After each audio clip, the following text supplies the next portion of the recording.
kushinda? Tunaweza, kwa nini tusikilete? Uliona timu gisi iliperform vizuri kipindi cha kwanza, na sisi kama timu lengo letu haikuwa kufika semi, lengo letu ni kutaka na sisi tupate kikombe.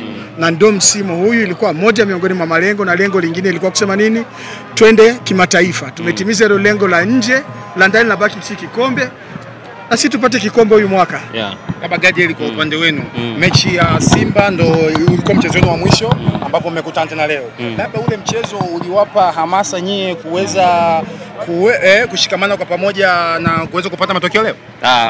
Unapopoteza mchezo kwa mara ya kwanza unajua wapi umekosea. Kwa hiyo walimu wetu waliona wapi tumekosea, na sisi wachezaji waliona wapi tumekosea.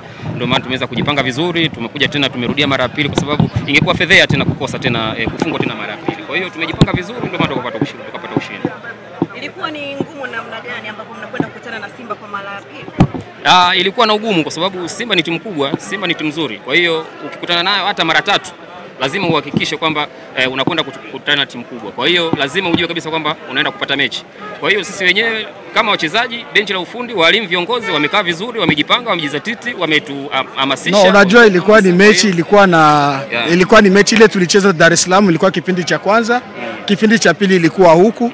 Sasa ukifungwa kipindi cha kwanza ndio wakati wa kwenda kutazama makosa. Kipindi cha pili unakuja kumalizia mchezo, na ndio ilitokea leo. Mwalimu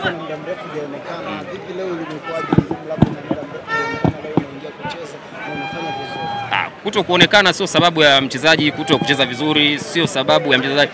Ni mchezaji tu, ni focus yake. Ni focus yetu ya mchezaji, the way jinsi mchezaji unapojikipu, mchezaji unavyojitunza, unapopewa nafasi, basi unaonyesha kile ulichokuwa nacho. Pengine mwalimu alizungumza nini na mmepata magoli ya mapema sana? Mtazama nini kwa Simba? Simba ujue ni timu ambayo ikikuwahi kipindi cha kwanza basi inakuadhibu. Kwa hiyo lazima naye ujue, lazima naye ukimbizana nao kipindi cha kwanza. Utakapoiwahi kipindi cha kwanza basi mchezo unakuwa umeisha. Shukrani sana. Asanteni. Asante.